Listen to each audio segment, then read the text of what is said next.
ശരി, പാകിസ്ഥാനിൽ നിന്ന് വരുന്ന വാർത്തകൾ അത്ര സുഖകരമല്ല എന്നുള്ളതാണ്. അതായത് അവിടുത്തെ പ്രതിരോധ മന്ത്രി ഉടൻ തന്നെ ജയിലിലാകും, അദ്ദേഹം ഇന്ത്യക്കൊപ്പം നിൽക്കുന്നു എന്നുള്ളതാണ് ഇപ്പോൾ മനസ്സിലാക്കാൻ സാധിക്കുന്നത്. പാകിസ്ഥാനിലെ പ്രതിരോധ മന്ത്രിക്ക് ഇന്ത്യക്കൊപ്പം നിന്നാൽ അദ്ദേഹത്തിന് തലയുണ്ടാവുമോ? സത്യത്തിൽ ഇന്ത്യക്കൊപ്പം നിൽക്കുകയല്ല, ഇയാളൊരു അതിബുദ്ധി കാണിക്കുന്നത്. കാരണം ഇപ്പോൾ 1972 സിംല കരാറുണ്ട്. ഈ സിംല കരാർ പൂർണ്ണമായിട്ടും നിർജീവ രേഖയായി മാറി.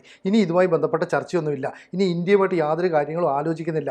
ന്യൂഡൽഹി ഇതുമായി ബന്ധപ്പെട്ട ഒരു കാര്യങ്ങളും ചർച്ച ചെയ്യുന്നില്ല. പക്ഷേ അതിനു മുമ്പ് പറയാണ് ഇസ്ലാമാബാദ് ഇക്കാര്യമൊക്കെ ചർച്ച ചെയ്തു, ഇനി ആഭ്യന്തരമായ രാജ്യാന്തര തലത്തിലുള്ള പ്രശ്നങ്ങളൊക്കെ ആ തലത്തിൽ പരിഹരിച്ചോട്ടെ. സിന്ധു നദീജല കരാറുമായിട്ട് ഇന്ത്യ മുന്നോട്ട് നീങ്ങുമ്പോൾ ഞങ്ങൾ ഈ കരാറിനെയൊക്കെ റദ്ദാക്കി. ഇത് കേട്ടപ്പോൾ പാകിസ്ഥാൻ പ്രധാനമന്ത്രി ഷഹബാസ് ഷെരീഫ്, സൈന്യാധിപൻ അസീം മുനീർ ഇവരൊക്കെ ഞെട്ടിപ്പോയി. ഇയാളിത് എന്ത് തേങ്ങയായി പറയുന്നത്? ഇയാൾ ഈ പറയുന്നത് നമുക്ക് വലിയ അപകടമാണല്ലോ. അപ്പോൾ ഇയാൾ വലിയ മസിൽ പിടിച്ച ഒരു TV ഇൻ്റർവ്യൂവിലാണ് പറയുന്നത്. അപ്പോൾ TV ഇൻ്റർവ്യൂ പറയുമ്പോൾ ഇതിൻ്റെ ഗുണം ആക്ച്വലി കിട്ടുന്നത് ഇന്ത്യക്കാണ്. കാരണം സിംല കരാർ റദ്ദാക്കി കഴിഞ്ഞാൽ 1971 ഇന്ത്യ പിടിച്ചെടുത്ത പാകിസ്ഥാനിലെ ഭൂപ്രദേശങ്ങളുണ്ട്, അതിപ്പോഴും ഇന്ത്യയുടെ സ്വന്തമാണ്. അപ്പോൾ കരാർ റദ്ദായില്ലേ? അപ്പോൾ അന്ന് പിടിച്ചെടുത്ത സ്ഥലങ്ങൾ, അന്ന് പിടിച്ചെടുത്ത ഭൂപ്രദേശങ്ങൾ ഇതെല്ലാം തന്നെ ഇന്ത്യ സ്വന്തമാക്കാൻ പോകുന്നു എന്ന് പറയുന്ന ഒരു അവകാശവാദവുമായിട്ട് വന്നാൽ ഈ ഖ്വാജ ആസിഫ് പറഞ്ഞ വാദത്തിൽ പാകിസ്ഥാൻ പെട്ടുപോകും. അതുകൊണ്ട് തന്നെ പെട്ടെന്ന് ഷഹബാസ് ഷെരീഫ് അവിടുത്തെ മീറ്റിംഗ് ഒക്കെ വിളിച്ചു കൂട്ടിയിട്ട് ആഭ്യന്തര മന്ത്രാലയത്തോട് പറഞ്ഞു, നിങ്ങൾ പ്രതികരിക്കണം, നിങ്ങൾ എത്രയും പെട്ടെന്ന് പ്രസ്താവന ഇറക്കണമെന്ന് പറഞ്ഞു. അങ്ങനെ അവിടുത്തെ ഒരു ഔദ്യോഗികമായ ഒരു വക്താവ് തന്നെ പറഞ്ഞു, ഈ ഖ്വാജ ആസിഫ് പറഞ്ഞ കാര്യത്തെക്കുറിച്ച് ഞങ്ങൾക്കറിയില്ല, ഇസ്ലാമാബാദ് അക്കാര്യത്തെക്കുറിച്ച് ചർച്ച ചെയ്തിട്ട് പോലുമില്ല, സിംല കരാർ റദ്ദാക്കുന്നതുമായി ബന്ധപ്പെട്ട് ന്യൂഡൽഹിയുമായിട്ട് യാതൊരു വിധത്തിലുള്ള ചർച്ചകളോ നീക്കങ്ങളോ ഞങ്ങൾ ആരംഭിച്ചിട്ടില്ല. ഞങ്ങൾ എന്ന് പറഞ്ഞാൽ പാകിസ്ഥാൻ ആരംഭിച്ചിട്ടില്ല. അപ്പോൾ ഈ പാകിസ്ഥാന് ഇവിടെ ഖ്വാജ ആസിഫിനെ തള്ളി പറയേണ്ട ഒരു സാഹചര്യം വരുന്നുണ്ട്. മാത്രമല്ല ഈ ലൈൻ ഓഫ് കൺട്രോൾ എന്ന് പറയുന്നത് തന്നെ ഈ സിംല കരാറുമായി ബന്ധപ്പെട്ട് രൂപപ്പെട്ടതാണ്. അപ്പോൾ ഇവിടെയൊക്കെ ഇന്ത്യ അവകാശവാദം ഉന്നയിച്ചു എന്ന് വെച്ചു. ഇപ്പോൾ ധാക്ക അവിടുത്തെ സിന്ധ് മേഖല ഉൾപ്പെടെ ഇന്ത്യ പിടിച്ചെടുത്തതാണ്. അപ്പോൾ ഈ സ്ഥലങ്ങളൊക്കെ തന്നെ ഇന്ത്യ അന്ന് ഒരു യുദ്ധം അവസാനിപ്പിക്കാൻ വേണ്ടി വിട്ടുകൊടുത്തു. ഇപ്പോൾ ഇവർ പറയുന്ന അനുസരിച്ചാണെങ്കിൽ ഈ സ്ഥലങ്ങൾ മുഴുവൻ ഇന്ത്യക്ക് വിട്ടുകൊടുക്കേണ്ടി വരും. അത് വലിയ അപകടകരമായ ഒരു സാഹചര്യം സൃഷ്ടിക്കും. മാത്രമല്ല ഈ ചോരപ്പുഴ ഞങ്ങൾ ഒരുക്കുമെന്നൊക്കെ പറഞ്ഞിട്ട് നേരത്തെ വലിയ പ്രസ്താവന ഇറക്കി നമ്മൾ ഈ ബിലാവൽ ഭൂട്ടോയൊക്കെ കണ്ടതാണ്. കാരണം എന്താ, സിന്ധു നദീജലത്തിലെ വെള്ളം വേണമെന്ന് പറയട്ടെ, നമ്മൾ പറഞ്ഞു നമ്മൾ വെള്ളം തരുന്നില്ല, വേറെ ഒന്നുമല്ല. അപ്പോൾ ഒന്നിന് പുറകെ ഒന്നായിട്ട് 4 കത്തുകൾ ഇന്ത്യക്ക് അയക്കുകയാണ്, നിങ്ങൾ എങ്ങനെയും ഞങ്ങൾക്ക് വെള്ളം തരണം, ഞങ്ങൾ കാല് പിടിക്കുകയാണ്, നിങ്ങൾ പറയുന്ന എല്ലാ ഡിമാൻഡും അംഗീകരിക്കാം, ഇതെല്ലാം പറഞ്ഞിട്ട് നമ്മളൊന്നും ചെയ്തില്ല. കാരണം അന്ന് പാകിസ്ഥാൻ കരുതിയത് നമ്മൾ ഈ സിന്ധു നദീജല വെള്ളം തടഞ്ഞു വെച്ചാൽ നമ്മൾ അത് എന്ത് ചെയ്യും, സംഭരിക്കാനുള്ള ശേഷിയുണ്ടോ, ഡാമുണ്ടോ, ഒഴുക്കിക്കൊണ്ടുപോകാൻ കനാലുണ്ടോ, നമ്മൾ വളരെ തന്ത്രപരമായി നീക്കങ്ങൾ ഇതിൻ്റെ ഭാഗമായിട്ട് നടത്തി. അങ്ങനെ സിന്ധു നദീജലത്തിലെ വെള്ളം അല്ലെ സിന്ധു നദിയിലെ വെള്ളം ഇപ്പം നമുക്ക് രാജസ്ഥാനിലേക്കും ഡൽഹിയിലേക്കും ഒഴുക്കിക്കൊണ്ടുപോകാൻ കനാൽ നിർമ്മിക്കാൻ തീരുമാനിച്ചു. ഇനി ബിയാസ് നദിയിലെ വെള്ളമുണ്ട്, അത് നമ്മളിപ്പം രാജസ്ഥാനിലെ ഗംഗാനഗറിലേക്ക് ഒഴുക്കിക്കൊണ്ടുപോകുന്നു. 130 കിലോമീറ്റർ ദൈർഘ്യം വരുന്ന കനാലുകൾ നിർമ്മിക്കണം. ആ കനാലിലൂടെ നമ്മൾ വെള്ളം ഒഴുക്കിക്കൊണ്ടുപോകും. അപ്പോൾ ചുരുക്കം പറഞ്ഞാൽ അന്ന് ഈ കരാർ ഒപ്പിട്ട സമയത്ത് കിഴക്കോട്ടേക്ക് ഒഴുകുന്ന 3 നദികളായ രവി, ബിയാസ്, സത്ലജ് എന്നീ നദികളുടെ അവകാശം ഇന്ത്യക്കും, പടിഞ്ഞാറേക്ക് ഒഴുകുന്ന സിന്ധു, ജലം, ചെനാബ് നദികളുടെ അവകാശം പാകിസ്ഥാനുമായിരുന്നു. പക്ഷേ ഈ പറയുന്ന സിന്ധു നദിയിലെ വെള്ളം ഉപയോഗിച്ചാണ്, അല്ലെങ്കിൽ അതിൻ്റെ ഗുണഫലം കാക്ഷിക്കുന്നവരാണ് പാകിസ്ഥാനിലെ മൊത്തം ജനസംഖ്യയുടെ 80%. അവരെയാണ് നമ്മളിപ്പോൾ ഒറ്റപ്പെടുത്തിയത്. അതായത് റാവി പോലെയുള്ള കൃഷിയൊക്കെ ചെയ്യുന്ന സ്ഥലമാണ് പാകിസ്ഥാൻ. അപ്പോൾ അവർക്ക് ആ കൃഷിക്ക് വെള്ളമില്ലാത്തൊരവസ്ഥ. അപ്പോൾ പാകിസ്ഥാനിൽ ഇപ്പോൾ വരൾച്ചയ്ക്ക് സമാനമായ ഒരു സാഹചര്യം സൃഷ്ടിക്കപ്പെടുന്നു. നമ്മൾ 3 വർഷം കൊണ്ട് യുദ്ധകാല അടിസ്ഥാനത്തിൽ പുതിയ കനാലുകൾ നിർമ്മിച്ച് വെള്ളം മുഴുവൻ പഞ്ചാബിലേക്ക്, രാജസ്ഥാനിലേക്ക്, ഡൽഹിയിലേക്ക്, ഹരിയാനയിലേക്ക് ഒഴുക്കിക്കൊണ്ടുവരാൻ പുതിയ പദ്ധതി. ആ പദ്ധതിയുടെ ഭാഗമായിട്ട് ഈ വെള്ളം തന്നെ നമ്മൾ യമുന നദിയിലേക്കും ഗംഗാ നദിയിലേക്കും കൊണ്ടുവരും. ഇതോടുകൂടി പാകിസ്ഥാൻ തകർന്നില്ലേ? പാകിസ്ഥാനിന് മുന്നോട്ട് പോകാൻ പറ്റുമെന്ന് തോന്നുന്നുണ്ടോ? ഇല്ല, പാകിസ്ഥാനെ സംബന്ധിച്ചിടത്തോളം നമ്മൾ കൊടുത്ത നയതന്ത്ര പ്രഹരം അത് ഒരുപക്ഷെ 4 അടി കൊടുക്കുന്നതിനും അപ്പുറമാണ്. അടിയുടെ വേദന പെട്ടെന്നങ്ങ് മാറും.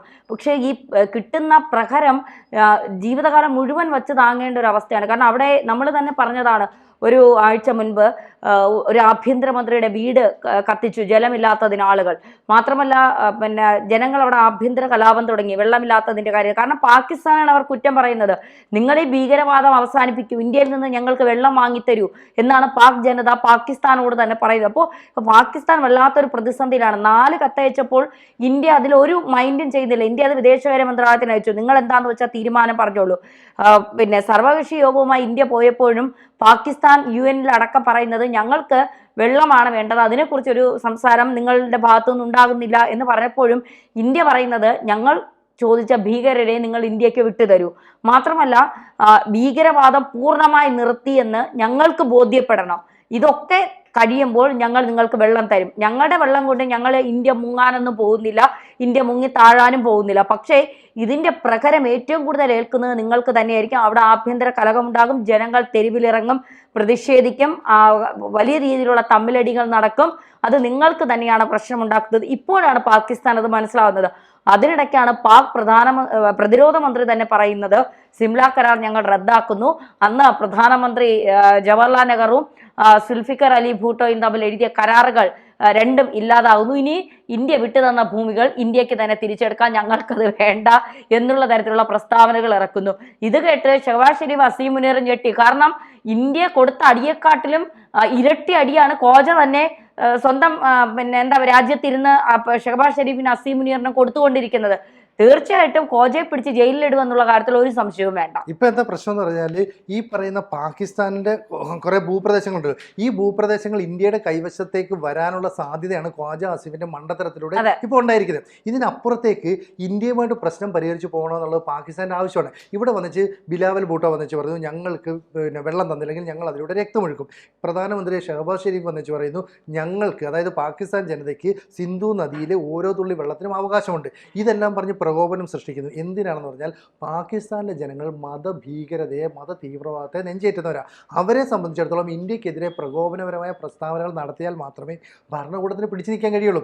എന്നിട്ട് പിൻവാതിലൂടെ വന്ന് ചേർന്ന് എൻ്റെ പൊന്നു ഇന്ത്യക്കാരെ ഞങ്ങൾ കാല് പിടിക്കുന്നു, ഞങ്ങൾ ചെയ്തെല്ലാം തെറ്റാണ്, സമസ്ത അപരാധങ്ങളും ഞങ്ങളോട് പൊറുക്കണം, എന്നിട്ട് ഞങ്ങൾക്ക് കുറച്ച് വെള്ളം തരണേ. അപ്പോൾ ഒരു വശത്ത് അവർ വലിയ വിവാദ പ്രസ്താവനകൾ ഉണ്ടാക്കുന്നു, പാക് മീഡിയയിലൂടെ അത് പ്രചരിപ്പിക്കുന്നു, ഇപ്പുറത്തൂടെ വന്ന് ഇന്ത്യയുടെ കാല് പിടിക്കുന്നു. അതുകൊണ്ടാണ് 4 തവണ കത്തെഴുതുന്നത്. ഒരാൾ 1 തവണ കത്തെഴുതി, 2 തവണ കത്തെഴുതി, ഇത്രയും തവണ കത്തെഴുതിയിട്ട് നമ്മളിപ്പോൾ എന്താണെന്ന് ജലശക്തി വിഭാഗത്തിലേക്ക് ഈ കത്ത് ഫോർവേഡ് ചെയ്യുന്നു.